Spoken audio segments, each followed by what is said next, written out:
बोलो जयकारा बोल मेरे श्री गुरु महाराज की जय। सभी गुरुमुख प्रेमियों से सप्रेम जय सच्चिदानंद। कोई मंदिर में ढूंढ रहा है,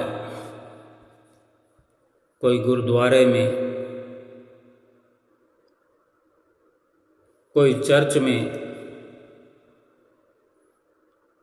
यानी भगवान को सब तलाश तो कर रहे, लेकिन किसी एक दायरे में, एक हद में भगवान को कोई ढूंढना चाहता है। किसी केवल एक आकार में ढूंढना चाहता है, पाना चाहता है।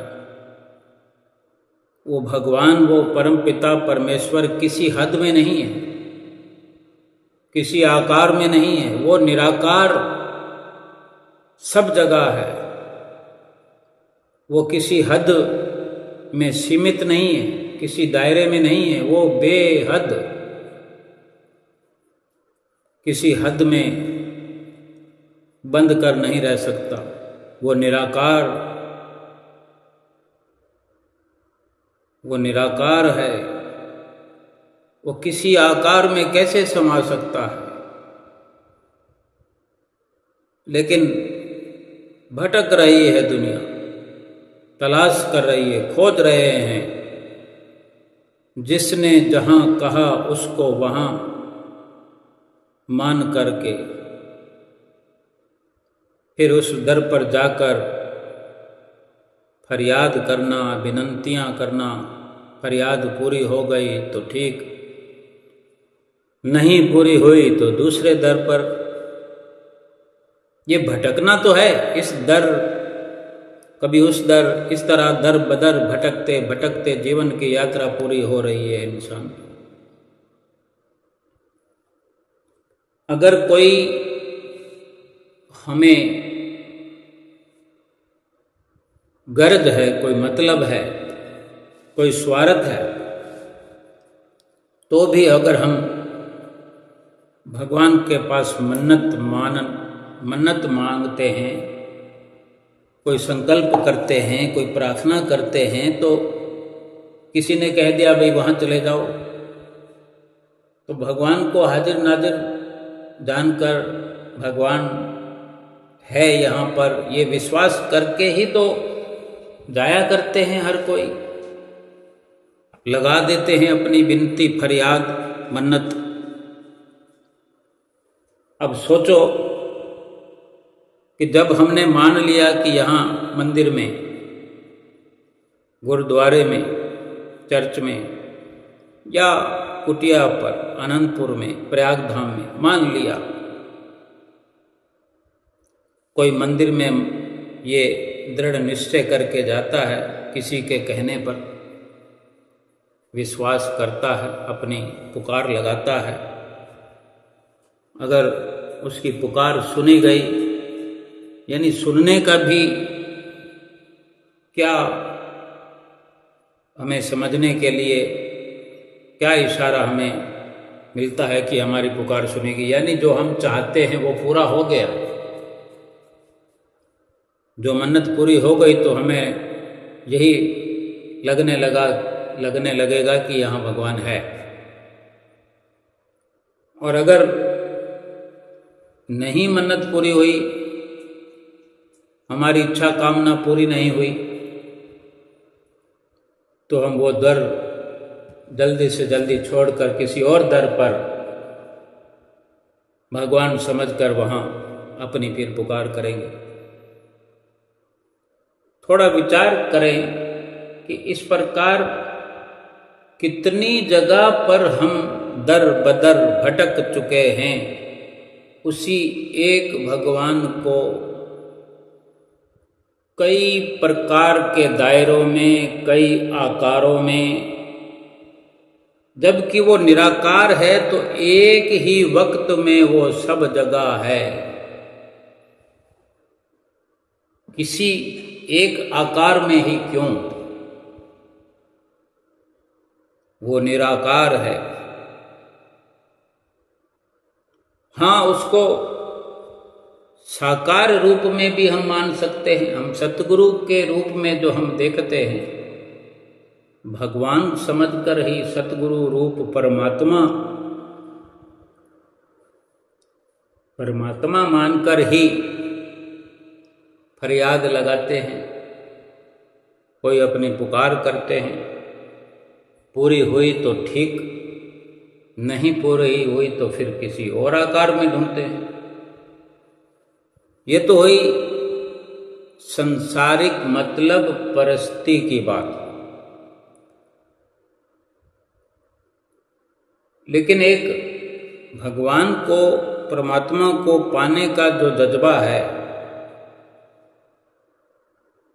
कि हम भक्त बन गए हैं और भक्त बनकर हम भगवान को पाना चाहते हैं, भगवान को ढूंढ रहे हैं, उसमें भी क्या हमें दर बदर भटकने की जरूरत है? हम अपनी मर्जी से जगह बदल रहे हैं। जब पहली बार कहीं जाते हैं भगवान का घर समझ करके, या हमने ये अपना ध्येय बना लिया है कि इधर भी जाना है, उधर भी जाना है, उधर भी जाना है, यानी अनेकों ठिकानों पर हम उसी एक भगवान की तलाश कर रहे हैं, तो क्या वो एक ही जगह पर तलाश करें तो क्या मिल नहीं जाएगा?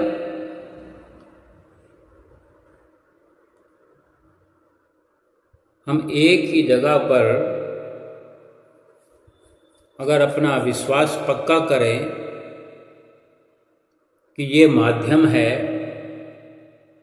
और फिर इसकी जो निराकारता है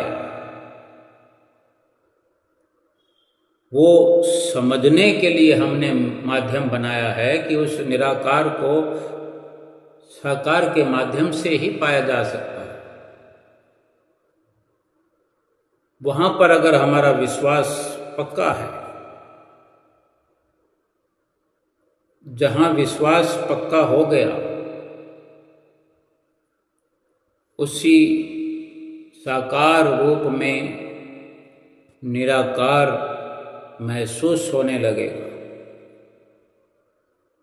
और उसी माध्यम से वही निराकार सूक्ष्म बनकर सूक्ष्म रूप में हमारे भीतर भी हमें मिल जाएगा, महसूस होने लगेगा। किसी हद के चार दीवारी में नहीं पा सकते उसे, किसी आकृति में बांध नहीं सकते। सतगुरु के चौखट पर पहुंच जाना, परिपूर्ण सतगुरु के दर पर पहुंचना, उनकी शरण संगति में पहुंचना, उनके साथ रहना, क्योंकि वो साकार रूप में ही निराकार समाया हुआ है। वो उस निराकार का पता बताने वाले हैं। वो निराकार हमारे भीतर बिना किसी आकार के, बिना किसी चार दीवारी के, बिना किसी बंधन के हमको महसूस होने लगेगा। हमारे भीतर ही सूक्ष्म रूप में एक बिना किसी हद का दायरा है, जिसकी कोई हद नहीं है। वो बेहद परमात्मा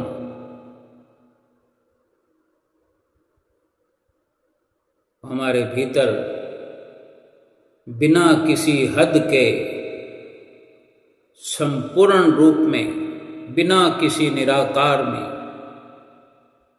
हम महसूस कर पाते हैं। साकार सतगुरु की चरण शरण प्राप्त करने का यही बहुत बड़ा लाभ है। वो बंधन से मुक्त है। सतगुरु जो हैं स्वयं बंधन से मुक्त है।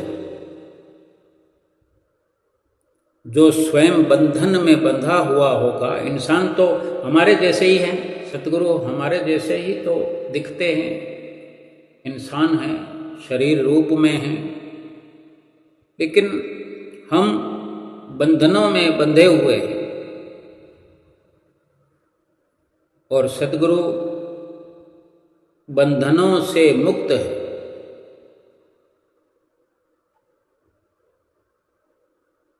वो किसी को कैसे में बंधन से मुक्त कर सकता है जो स्वयं बंधन में बंधा हो? दूसरों को कैसे वो बंधन से छुड़ाए?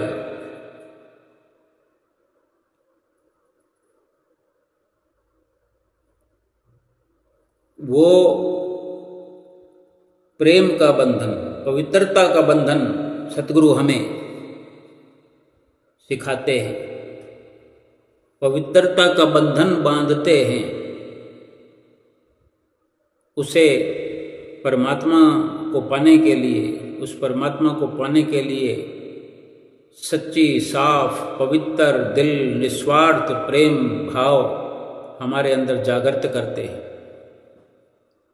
जिसने मन को साफ किया, निस्वार्थ रूहानी प्रेम अपने अंदर पैदा कर लिया, उस बंधन में बंध कर वो खींचा आता है, प्रेम के बंधन में। लेकिन हम परमात्मा को अगर संसार के आडंबरों के बंधन में बांध करके पाना चाहते हैं तो ये सरासर गलत है। प्रेम के बंधन से बंध कर जब वो खींचा चला आता है तो फिर दर दर भटकने की जरूरत क्या है? एक ही दर, एक ही ठिकाना जो सतगुरु का दर मिल गया है। जिस वक़्त से हम सतगुरु की शरण में जाते हैं, एक ही वचन में समझा दिया जाता है कि सतगुरु को पाने का ये रास्ता है, सतगुरु को पाने की ये युक्ति है। उस बेहद को पाने के लिए खुद को बेहद में आना पड़ेगा। हम भी तो किसी न किसी हद में बंध जाते हैं। हमने अपनी क्वालिटी बना रखी है कि मैं ये हूँ, मैं वो हूँ। ये हद है, एक दायरा है। दायरे से बाहर हो जाए, हद से बाहर हो जाए, बेहद हो जाए।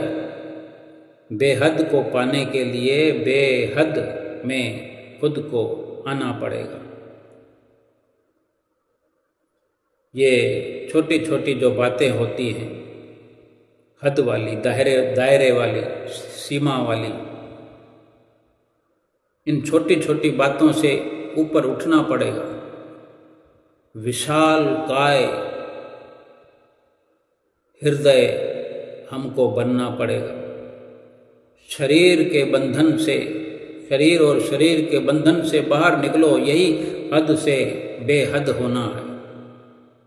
निराकार को पाने के लिए निराकार आत्म स्वरूप बन जाओ। आत्मा निराकार है, यानी शरीर एक आकार है, शरीर एक दायरा है। हम शरीर से जुड़कर एक हद में, एक बंधन में, एक शरीर रूपी पहचान में बंधे हुए हैं। फलाना राम की पहचान में बने हुए हैं।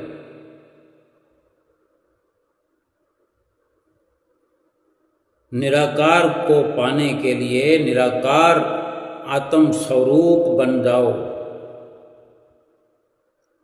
आत्म स्वरूप तो हम हैं ही, यानी अपने आप को आत्म स्वरूप जान करके शरीर के बंधन से, शरीर की हद से निकलकर आत्मा जो स्वयं निराकार है, क्योंकि निराकार की अंश निराकार ही होती है, उसी निराकार परमात्मा की अंश आत्मा है। बेशक शरीर के अंदर है, लेकिन ये समझाने के लिए है केवल। साकार और निराकार का भेद समझने की जरूरत है।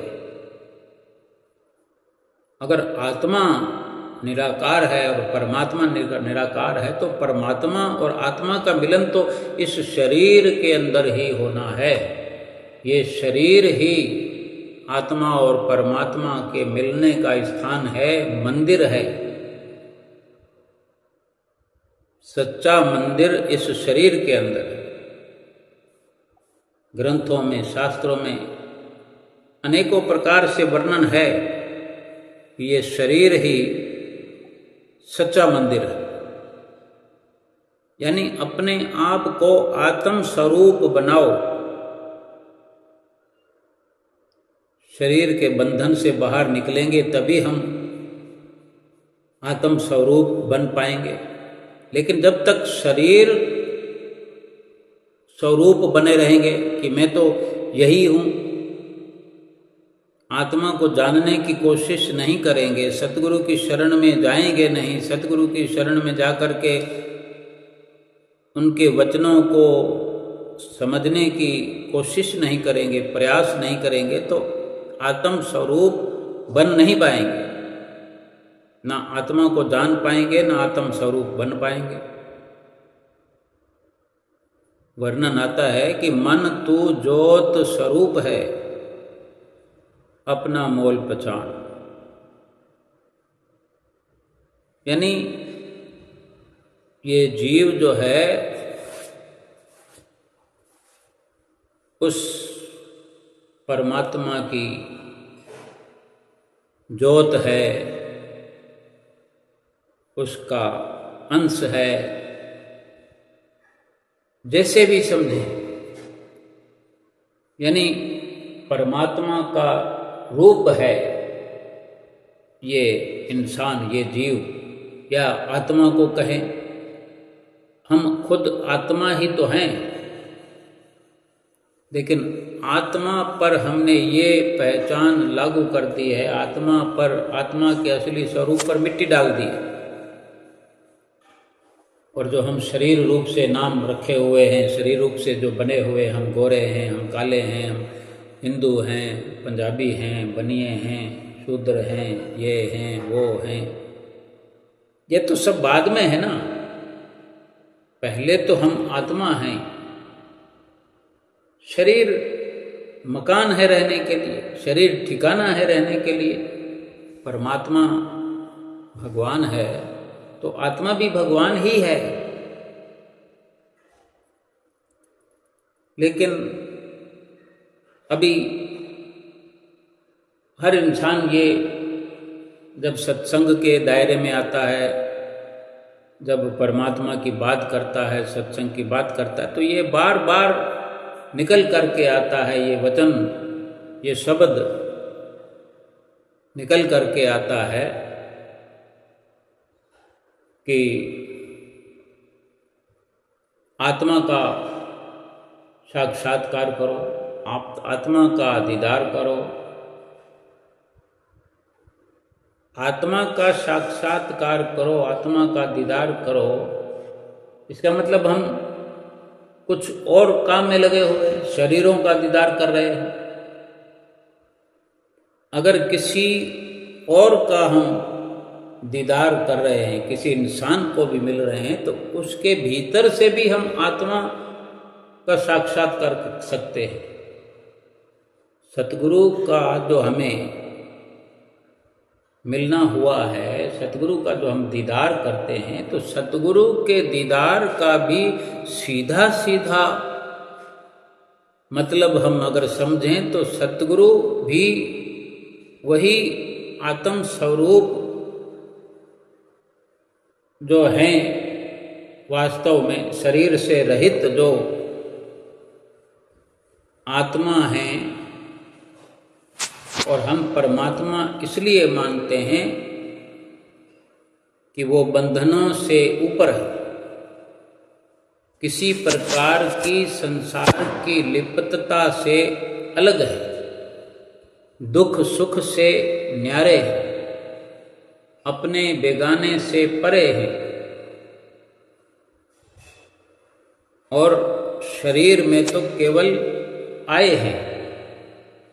एक निश्चित पहचान उन्होंने बनाई है कि हमारे बीच रहकर, हमारे साथ रहकर हमें समझा सके, सही रास्ते पर हमें ले जा सकें, सही रास्ता दिखा सके। निश्चित रूप से अगर हम इस प्रकार सतगुरु का दीदार करते हैं, शरीर से रहित होकर के उस परमात्म,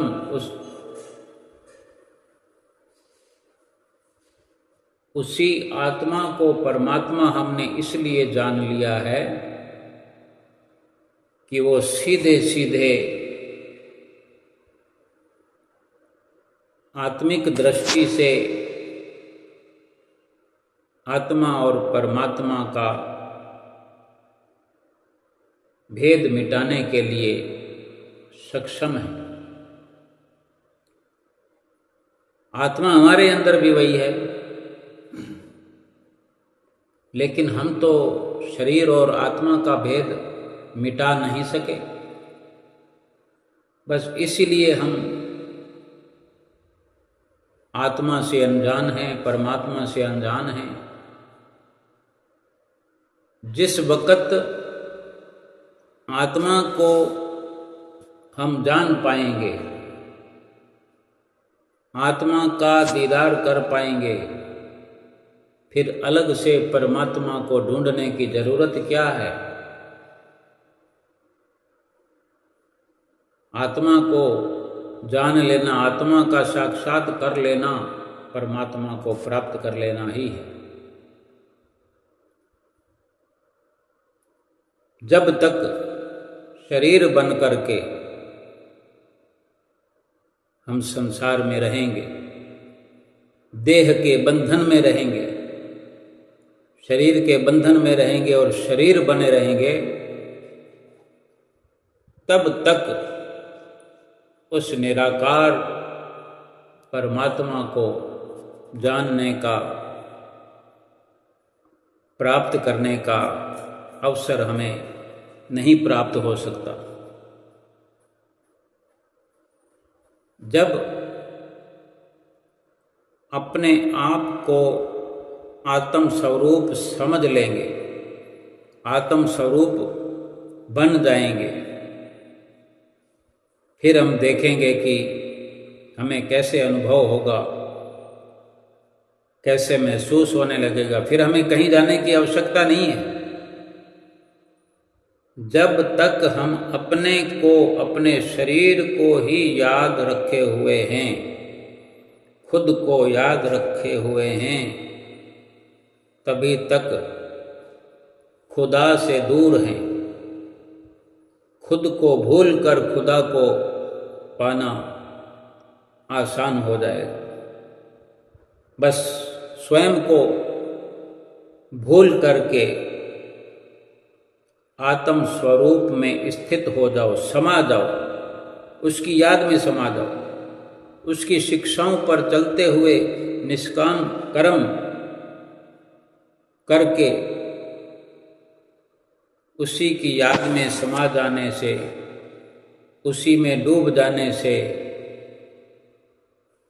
फिर जो अनुभूति होगी, जो एहसास होगा, जो अनुभव होगा, वही तो है परमात्मा। परमात्मा वही है। परमात्मा किसी आकार में ना था, ना है, ना कभी मिलेगा। अपने आप को भुलाए बिना परमात्मा को पाया नहीं जा सकता।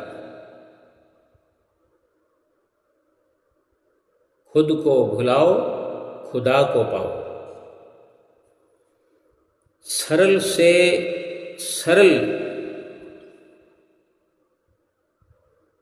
आज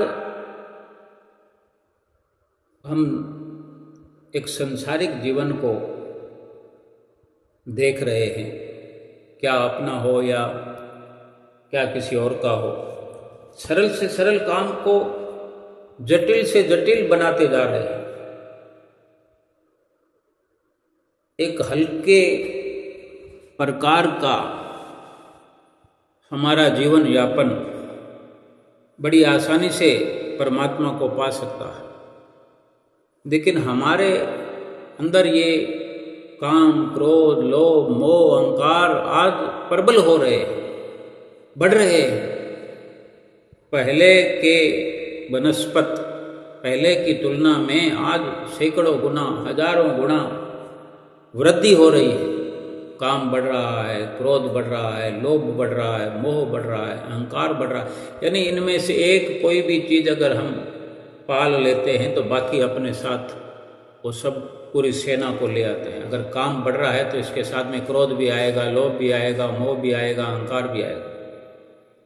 हमने अगर मोह को पाल लिया है तो मोह के साथ ये बाकी चारों लगे रहे। ये तो कहने को 5 है, इसकी सेना बहुत बड़ी है। हमें इन शब्दों में अधिक या इस पढ़ाई के ज्ञान में अधिक न पढ़ करके केवल छोटे छोटे सूक्ष्म तथ्यों पर विचार करने की जरूरत है। ये 5 को समझ लें, काम, क्रोध, लोभ, मोह, अहंकार, इतना ही काफ़ी है। इसके अधिक गहरा जाने की जरूरत नहीं, क्योंकि फिर ये कथने वाला जो है पसारा बढ़ जाएगा। हमें सतगुरु देव महाराज जी करनी वाला तथ्य समझाते हैं, करनी वाली थ्योरी समझाते हैं। बड़े बड़े जो मुख जबानी रट्टे लगाने वाला ज्ञान है, उस ज्ञान से लाभ नहीं होने वाला। कुछ करके, प्रैक्टिकल करके जो हम अपना लाभ प्राप्त कर सकते हैं, वही सार है, उसी से प्रभु को पाया जाएगा।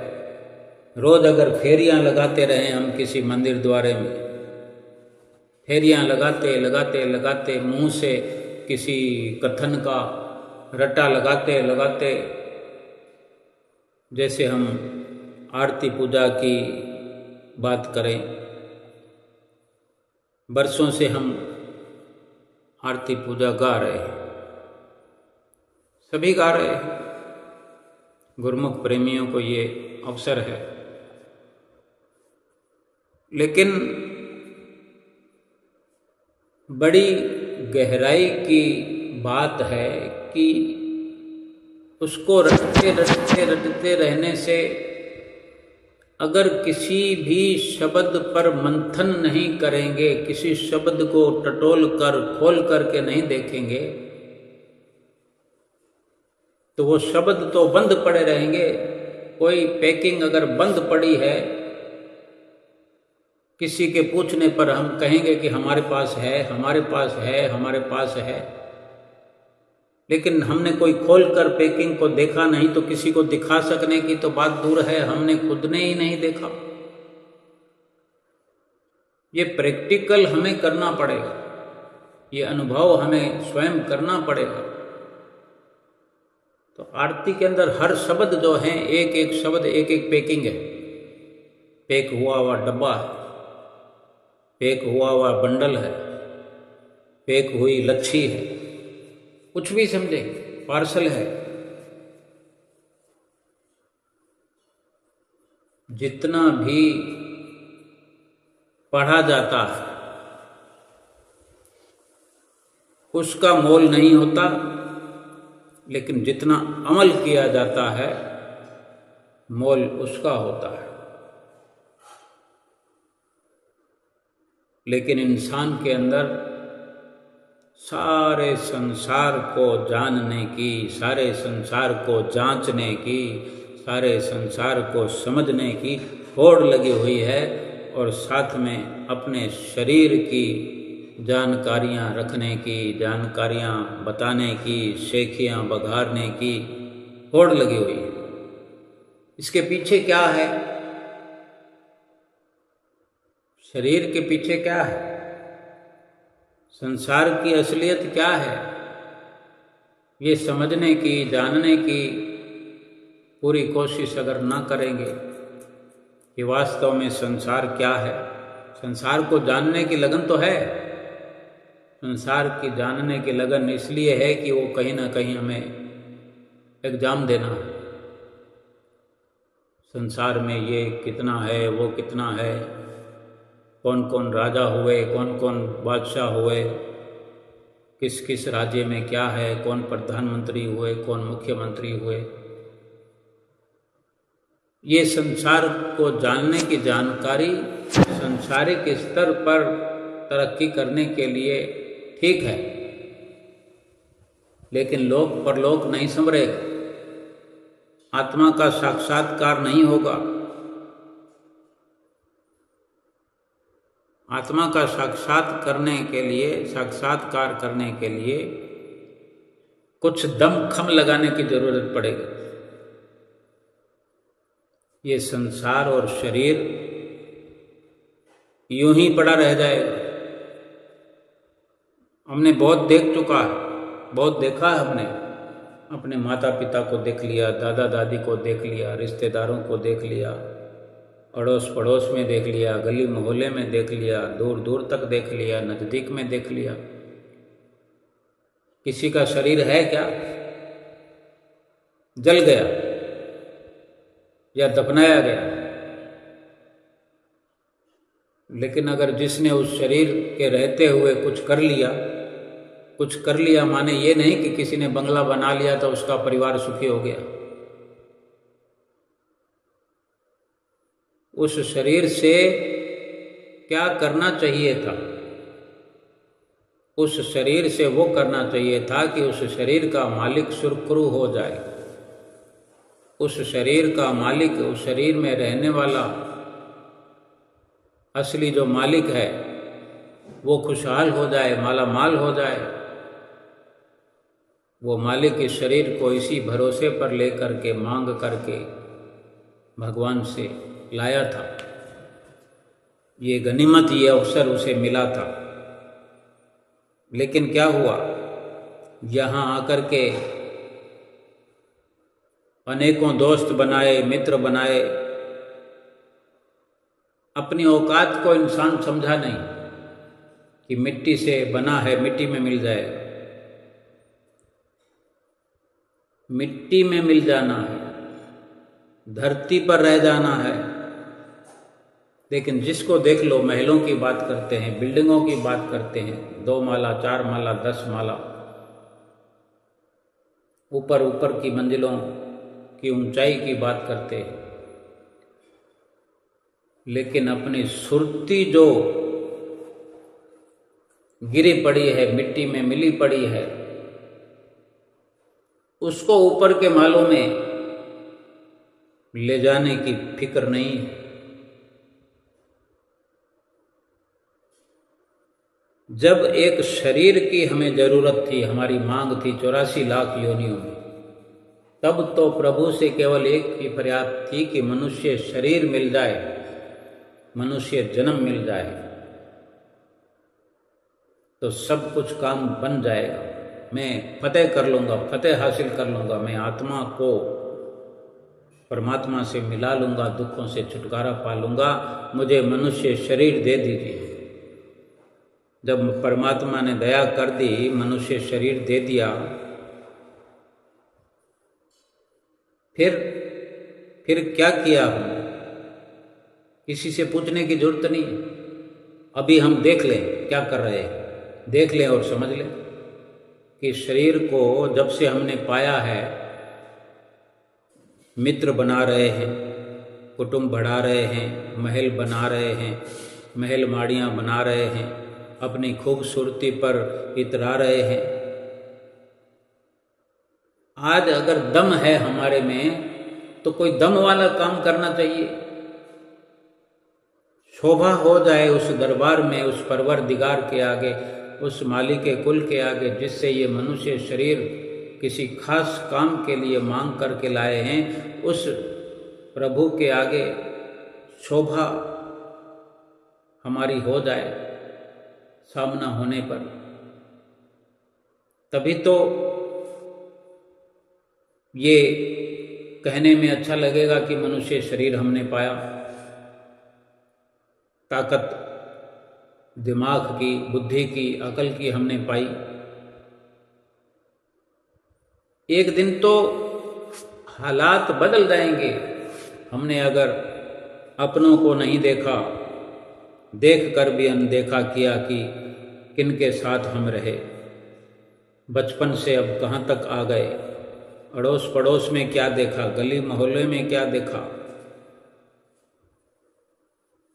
सब कुछ अगर भुला भी दिया तो आज वक्त है अपनी औकात को जानने का, समझने का, कि आज अगर थोड़ा भी दम है, थोड़ी भी ताकत है, थोड़े भी श्वास हैं, थोड़ी हिम्मत है, थोड़ी देर के लिए भी अगर शरीर का दम खम बचा हुआ है, तो अपनी आत्मा की पहचान करें। ये जो भजन सुमरन हमें रात और दिन सिखाते हैं, भजन सुमरन करने की हिदायत देते हैं, इसी से आत्मा की पहचान होती है। आंखों को बंद करके ही अपने भीतर, जो भीतर का मालिक है आत्मा, उसको जानने का पूरा प्रयास किया जा सकता है।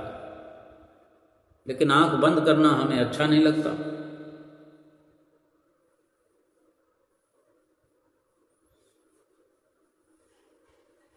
किसी ने बहुत खूब लिखा है कि रहता हूँ किराए की काया में, रहता हूँ किराए की काया में, रोज सांसों को बेच कर किराया चुकाता हूँ। मेरी औकात है बस मिट्टी जितनी, मेरी औकात है बस मिट्टी जितनी, बात मैं महल मीनारों की कर जाता हूँ। जल जाएगी ये मेरी काया एक दिन, जल जाएगी ये मेरी काया एक दिन, फिर भी इस शरीर की खूबसूरती पर इतराता हूँ। मुझे पता है मैं खुद के सहारे शमशान तक भी नहीं जा सकूँगा। मुझे पता है मैं खुद के सहारे शमशान तक भी न जा सकूँगा, इसीलिए जमाने में दोस्त बनाता हूँ। क्या यही मनुष्य जीवन की प्राथमिकता है कि मरे हुए शरीर को शमशान तक पहुँचाया जाए? क्या इसलिए दोस्त बनाते हैं? दोस्त बनाने का अगर ये लाभ है तो ये लाभ क्या हमारी आत्मा के काम आएगा? जरा सा भी लाभ नहीं होगा। जीवन भर हम मित्र बनाते रहे इसलिए कि मरने पर, हमारे आत्मा के निकल जाने पर बहुत सारे लोग इकट्ठे हो जाएंगे, बहुत भीड़ हो जाएगी, तो क्या हम देखने आएंगे?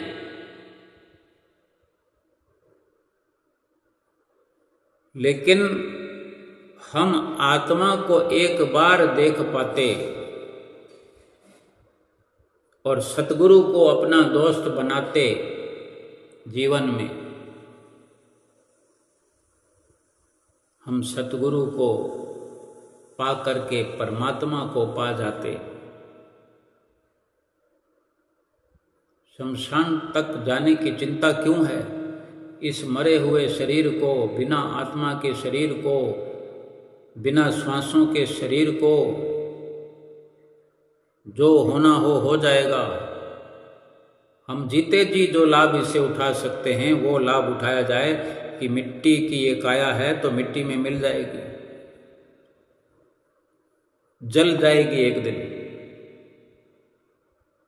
कितना अपनी इस शरीर की खूबसूरती पर हम इतराएंगे, आज तक इतरा रहे हैं और कितना इतराएंगे, कितना घमंड करेंगे हम कि मैं खूबसूरत हूँ। एक पल झपकते ही, पलक झपकते ही, जब श्वास नहीं होता तो काया का रंग, शरीर का रंग काला पीला पड़ जाता है, नीला पड़ जाता है। इसका तो यही होना है। लेकिन जो आत्मा जन्म जन्मांतरों से सूख रही है, भूखी प्यासी पड़ी हुई परमात्मा की राह देख रही है, उसको खुशहाल जिसने बना लिया,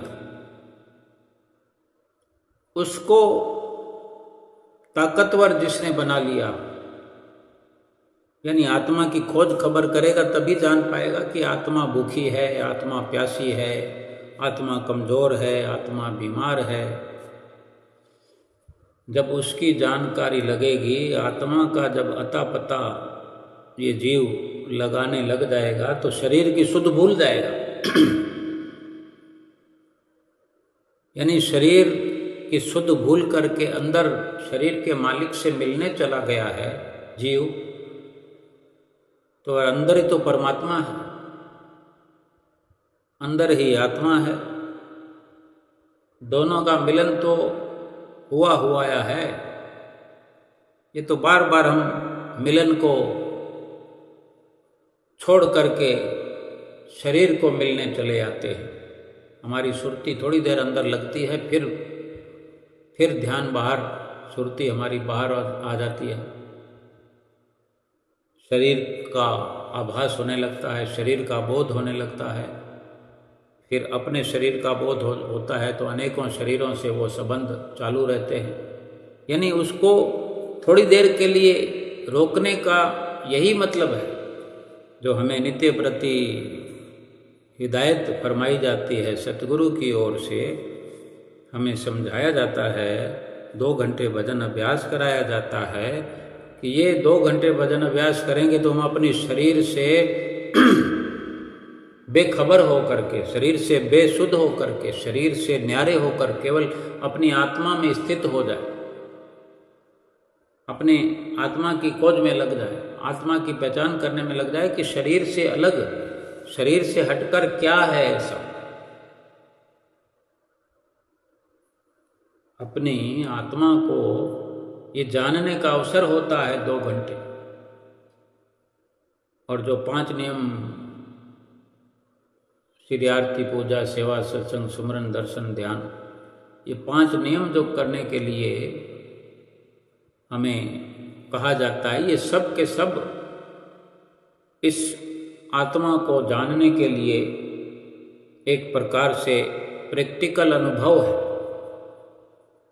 अपने आप की ताकत को जानने का अवसर मिलेगा जब सेवा कर रहे होते हैं। उस वक़्त कैसा लगता है?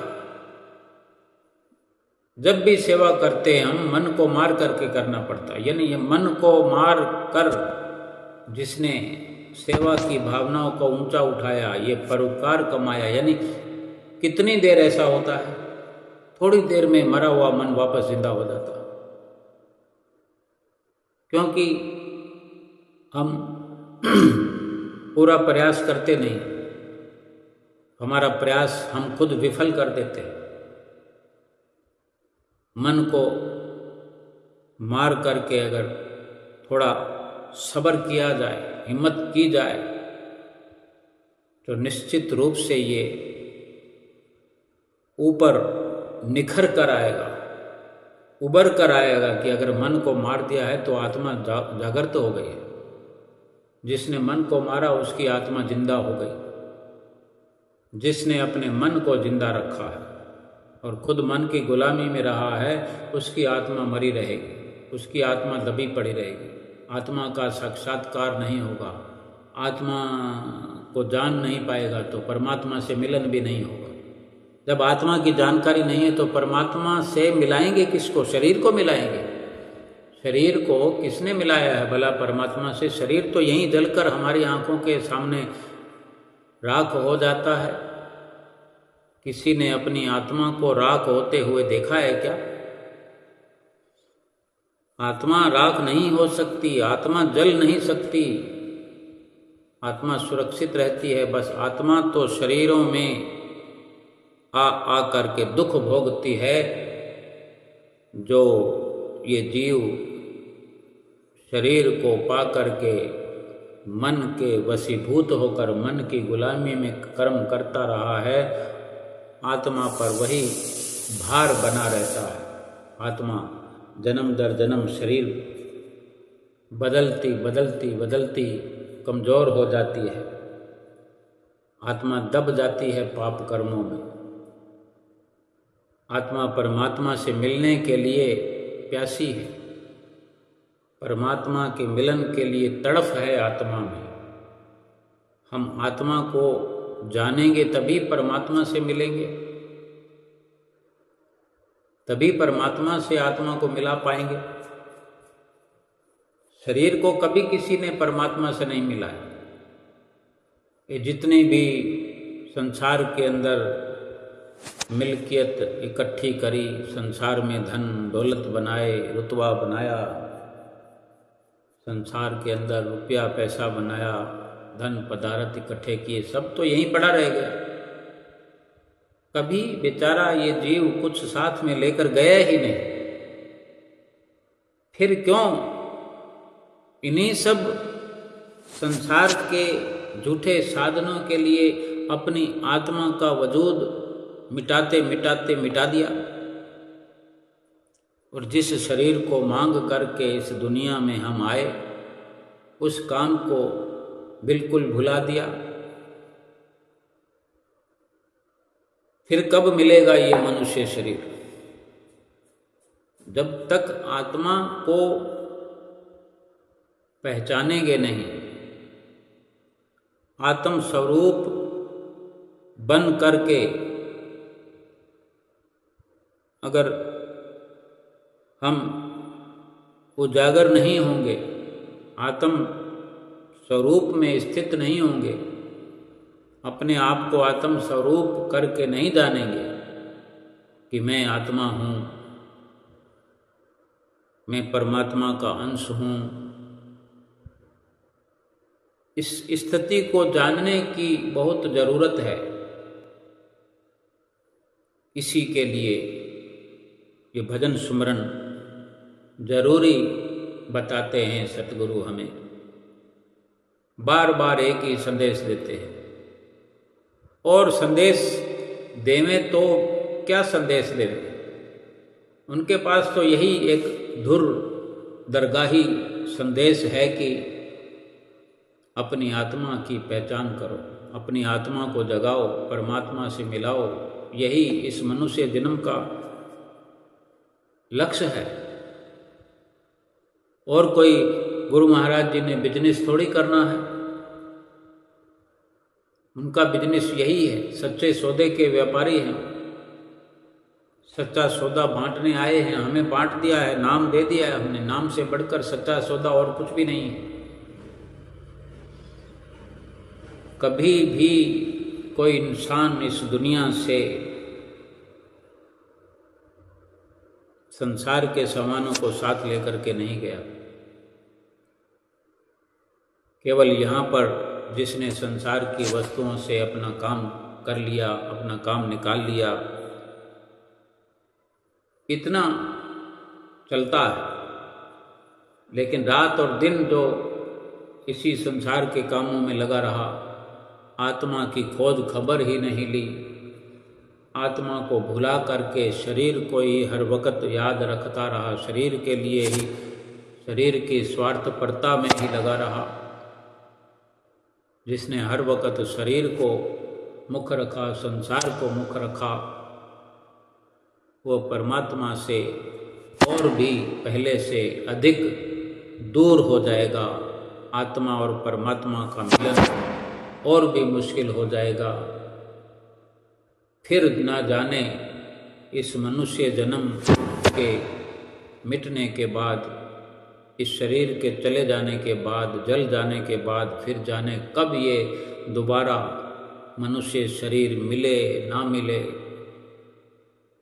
इसलिए ये अवसर है, ये वेला है महापुरुषों की हर नसीहत पर अमल करते हुए अपनी आत्मा की पहचान करें और परमात्मा से मिलाने का जतन करें। बोलो जयकारा बोल मेरे श्री गुरु महाराज की जय।